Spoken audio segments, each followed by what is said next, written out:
ஊழலுக்கு எதிராக எல்லாரும் அதான் சொல்றாங்க. சரி, இன்னைக்கு திமுகல தேர்தல் நடக்கிறதுக்குள்ளே இந்த 60 நாள்லயே 1/2 டசன் மந்திரி உள்ள போனாலும் போகலாம். என்ன செந்தில் பாலாஜி நீதிமன்றமே கேட்குது, எப்படி ஒரு அமைச்சர் ஊழல் குற்றச்சாட்டுல ஜெயிலில் இருக்கிறவரை நீங்க மந்திரியா வச்சுட்டு இருக்கீங்க? சரி, ஏபா வேலு வீட்டில் பொன்முடிக்க வந்திருக்கிற தீர்ப்பு இதெல்லாம் அவருக்கு தெரியாத? Why should he be blind towards all these things? அப்படின்னா நீங்க கட்சி ஆரம்பிச்சும் போது பேசினதையும் வெற்று வார்த்தைகள் அதை நிரூபிக்குது. இதைத்தான் நான் சொல்ல முடியும் கருத்தை. கமலஹாசனுக்கு ஊழலை ஃபைட் பண்றோங்கிற எண்ணம் லவலேசமும் இல்லை. I am not a fortune teller. என்ன சாலை ஓரத்தில் கிளிய வச்சுட்டு உட்காந்துருக்கோமா இவ்வளவு சீட்டு கிடைக்கும் அப்படின்னு எல்லாம் பேசுறது இல்லை. ஒரு விஷயம் நீங்கள் உட்பட, அதாவது நான் சொல்றது ஊடக நண்பர்கள் உட்பட ஒப்புக்கொள்கின்ற விஷயம், பாரதிய ஜனதா கட்சி மட்டும்தான் தமிழகத்தில் வளர்ந்து வரும் கட்சி. மற்ற கட்சிகள் ஒன்று ஸ்டாக்னேட் ஆகியிருக்கு, இல்ல பின்னடைவை சந்தித்து கொண்டு இருக்கிறார்கள். அதனால பிஜேபி ஒரு குரோயிங் பொலிட்டிக்கல் ஃபோர்ஸ் இன் தமிழ்நாடு. அப்படிங்கிறதுனால இந்த தேர்தலில் அதற்கு சாதகமான முடிவுகள் வரும் அப்படின்ற எதிர்பார்ப்பு உங்களுக்கு இருக்கிற மாதிரியே எனக்கும் இருக்கு. திமுக இப்போ ஆளுங்கட்சியா இருக்கு. ஏடிஎம்கே ஆளுங்கட்சியும் இல்லை எதிர்கட்சியும் இல்லை. ஏன்னா இன்னைக்கு எதிர்கட்சின்னு பார்லிமெண்ட்டுக்குன்னு எடுத்துக்கிட்டா ஆளுங்கட்சி பிஜேபி, எதிர்கட்சி காங்கிரஸ். அந்த காங்கிரஸோட திமுக கூட்டணி. அதனால நம்ம அதை அதிகமாக விமர்சிக்க வேண்டியிருக்கு. ஏடிஎம்கே அந்த இடத்துல இல்லைங்கிறதுனால கொஞ்சம் கம்மியா இருக்கலாம். நடக்கிற தேர்தல் பார்லிமெண்ட்டுக்கு, அசம்பிளிக்கு இல்லை. அதனால 26 நீங்க சொல்ற விஷயங்களை கருத்தில் எடுத்துக்கலாம். பார்லிமெண்ட்ல இரலவென்ட்ங்கிறேன். பார்லிமெண்ட் எலெக்ஷன்ல காம்பினேஷன்ஸ்ல அவங்க தனியா இருக்காங்க.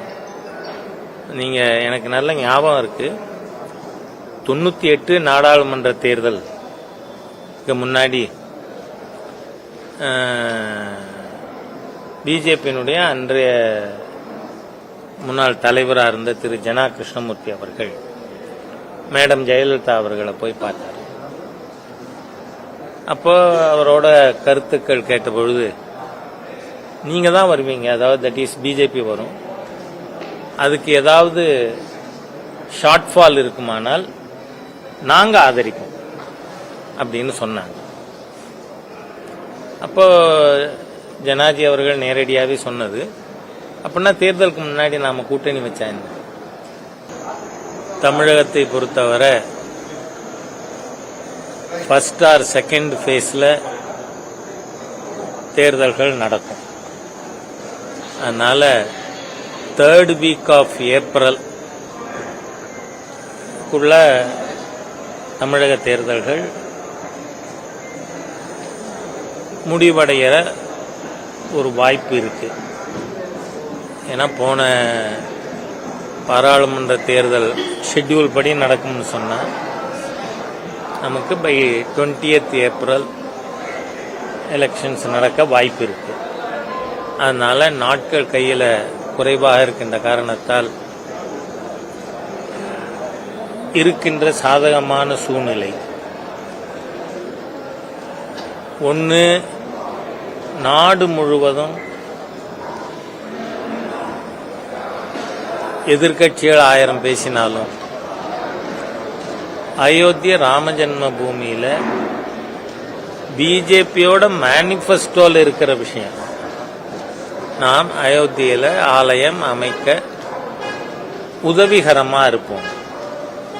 பிஜேபி முதல்ல 89 பல்லாம்பூர் தீர்மானத்திலேயே நாம கோயில் கட்டுவோம்னு சொல்லல, அதற்கான உதவிகள் செய்வோம், கண்டியூசிவ் அட்மாஸ்பியர் உருவாக்குறதுக்கான பணிகள் செய்வோம் அப்படின்னு சொன்னதை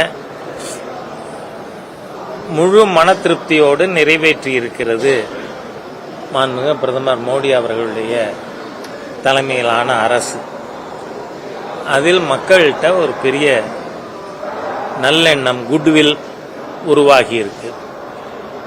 இரண்டாவது, நீங்க பாத்தீங்கன்னா மத்திய அரசாங்கத்தினுடைய செயல் திட்டங்களுக்கு ஸ்டிக்கர் ஒட்டுற வேலை மாத்திரம் இங்க பண்ணி கொண்டு இருந்ததை நாம பார்த்தோம்.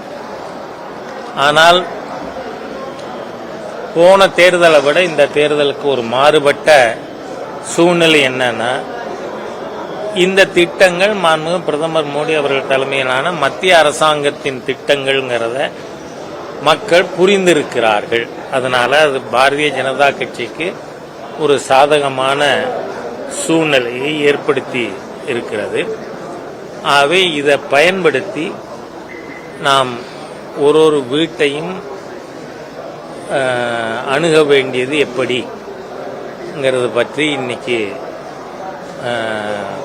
பார்லிமெண்ட் இன்சார்ஜஸ் அண்ட் கன்வீனர்ஸ்க்கு குறிப்புகள் கொடுக்கப்பட்டிருக்கு.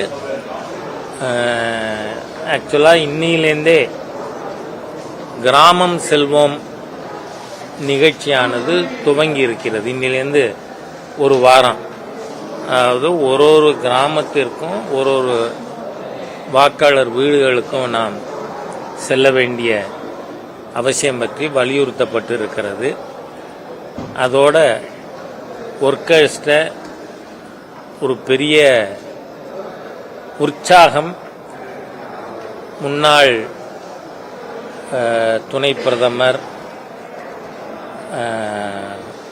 உள்துறை அமைச்சராக, இன்னும் சொல்ல போனால் 1970களிலிருந்து 50 ஆண்டுகளுக்கு மேலாக இந்திய அரசியலில் ஒரு மையப்புள்ளியாகவும் அரசியலுக்கு திசை கொடுத்த ஒரு அரசியல்வாதின்னு சொன்னா அது திரு லால்கிருஷ்ண அத்வானி அவர்கள்.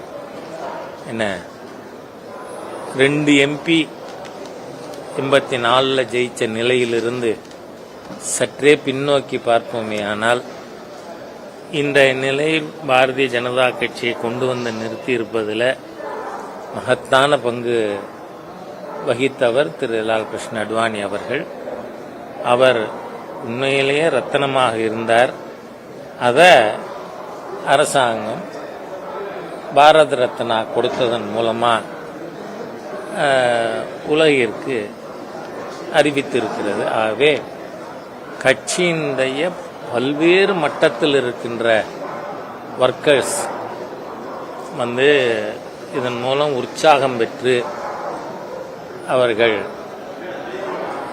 தேர்தல் பணியாற்றவும் தங்களை தயார்படுத்திக் கொண்டிருக்கிறார்கள். ஆகவே முன்னாள் நிர்வாகிகள் எல்லாம் எந்த மாதிரியாக அவர்களை களத்தில் இறக்கி பணியாற்ற வேண்டும், இந்த சாதகமான சூழ்நிலை பயன்படுத்திக் கொள்ள வேண்டும் ஆகியவை பற்றி இன்று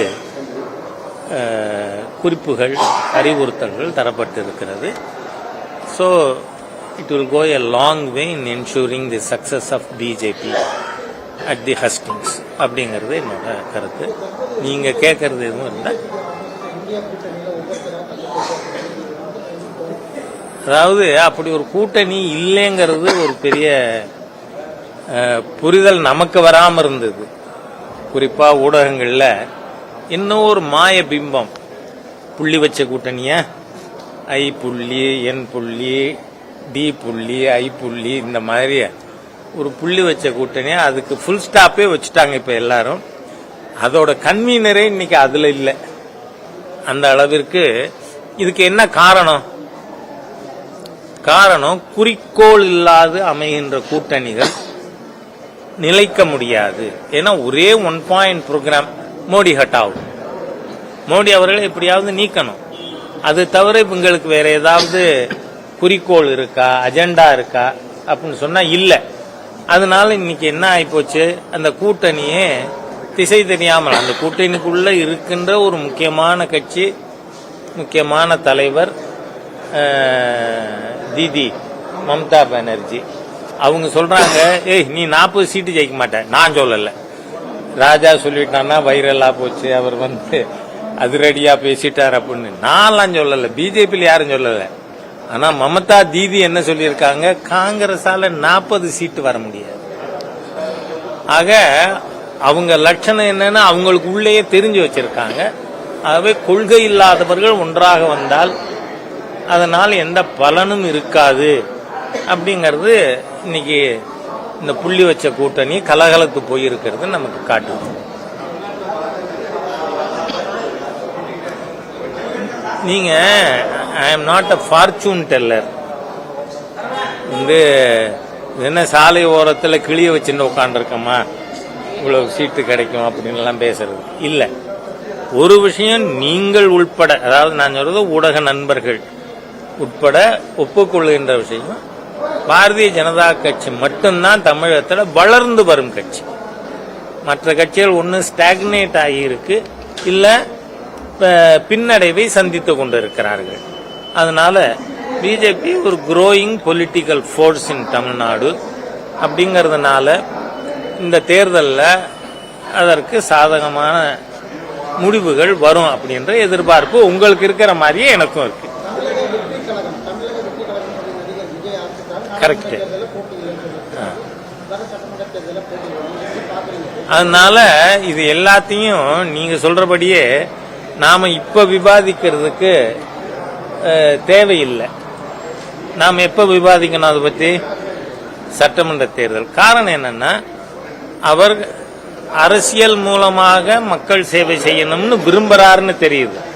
வரவேற்கிறேன், வாழ்த்துக்களை தெரிவித்துக் கொள்கிறேன். அதுக்கு மேல அவர் இஷ்யூஸ்க்கு அவரோட ரியாக்ஷன் வந்தா அப்ப நாம ரியாக்ட் பண்ணலாம். இப்ப வந்திருக்கிறவர் அரசியல் மூலமா மக்களுக்கு சேவை செய்யணும்னு விரும்புறார். நல்ல எண்ணம், வரவேற்கிறேன், வாழ்த்துகிறேன். கரெக்ட் இல்ல, அதாவது நீங்க சொல்லும் பொழுதே கேள்வி நல்லா தான் கேட்டீங்க, துவங்கினீங்க. அந்த படத்தில் சொல்லப்பட்ட கருத்தை நான் விமர்சித்திருக்கிறேன். காரணம், உங்களுக்கு இத மெமரியை ரிஃபர்பிஷ் பண்றதுக்குன்னு சொல்லணும்னா, இந்தியாவில் கல்வி இலவசம், ஏழை எளிய மக்களுக்கு கல்வி இலவசம், கவர்மெண்ட் ஸ்கூல்ஸ்ல இலவசமா கொடுக்கணும். அதே மாதிரி மருத்துவம் இலவசம். இதை டிஸ்டார்ட் பண்ணி கருத்துக்கள் இருக்கும் பொழுது நாம சொல்றோம் இல்ல, உண்மை இல்லை. சிங்கப்பூர், அதாவது மலேசியா சொன்னாரா சிங்கப்பூர் சொன்னாரான்னு, அங்கெல்லாம் நீங்க இம்மீடியட்டா அட்மிட் பண்ண முடியாத ஹாஸ்பிட்டல்ஸ்ல அந்த மாதிரி சூழ்நிலை இருக்கு. It's not free also. அதனால அதை சொன்னோம். நம்ம அந்த படத்துல வந்த கருத்தை நாம சொல்ல போனா நம்மளோட விளக்கத்தை கொடுத்தோம், அவ்வளவுதான். அதனால இப்பவும் அவர் கட்சி பேர் அறிவிச்சிருக்கார், அரசியலுக்கு வரேன்னு சொல்லியிருக்கார். நான் அதனால என்னோட ரியாக்ஷனை அந்த அளவுல நிறுத்திக்க விரும்புறேன்.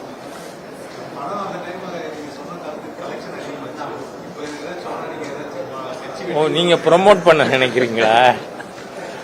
நான் என்ன சொல்றேன், அப்பவும் பேஸ்ட் ஆன் ஃபேக்ட்ஸ், அதனால கூடித்து அப்படின்னு நான் கிளைம் பண்றதுக்கும் விரும்பல. என்ன, அது தவறுன்னு நான் நினைக்கல. அன்னைக்கு அந்த படத்தில் இருந்த கருத்துக்கு நம்ம ரியாக்ட் பண்ண வேண்டியது, உண்மை நிலை என்னன்றது சொல்ல வேண்டியது சொன்னோம். இன்னைக்கு அவர் அரசியல் மூலமா மக்கள் பணியாற்ற விரும்புறார், வரவேற்கிறேன், வாழ்த்துகிறேன், அவ்வளவுதான்.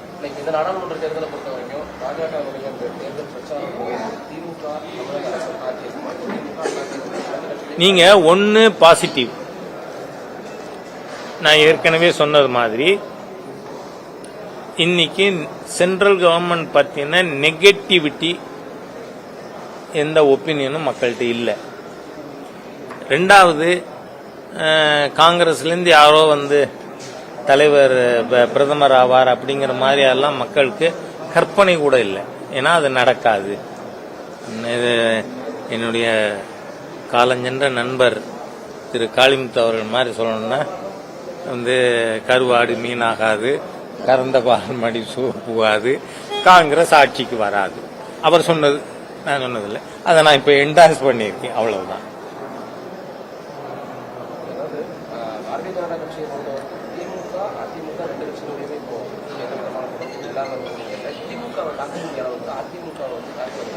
காரணம் திமுக இப்போ ஆளுங்கட்சியா இருக்கு.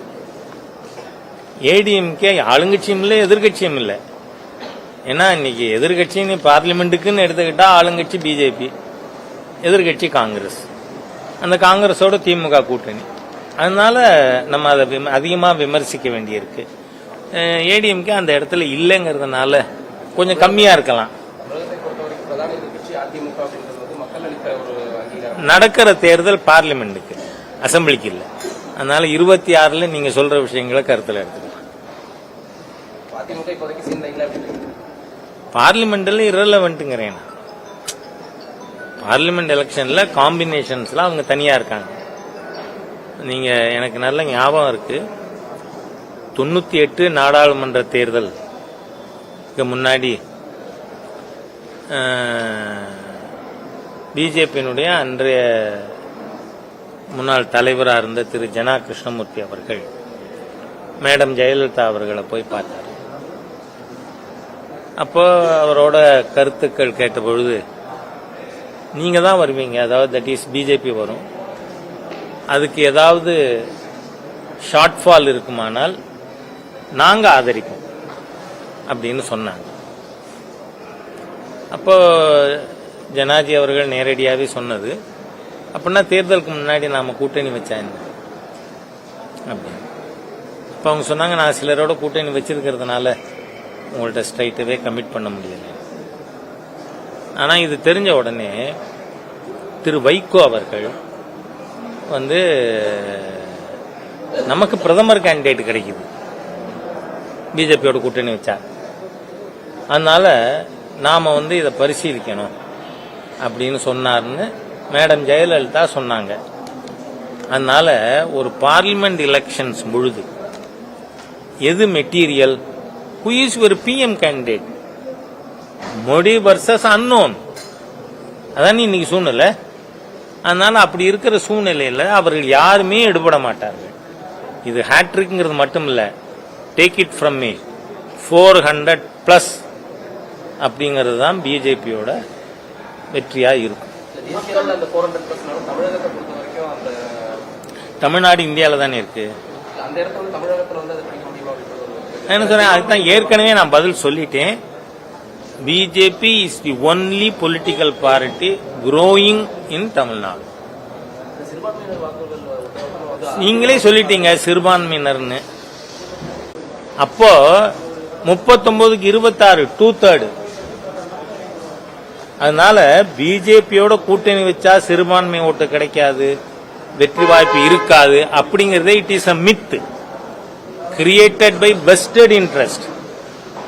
என்ன தங்களோட பர்பஸ் சர்வ் ஆகணுங்கிறதுக்காக சில பேர் பேசுற பேச்சு.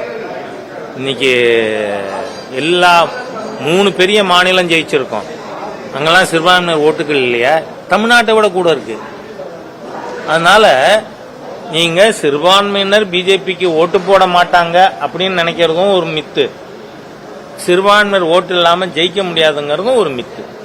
அதனால இது ஒரு பலனளிக்கக்கூடிய விவாதம் இல்லை.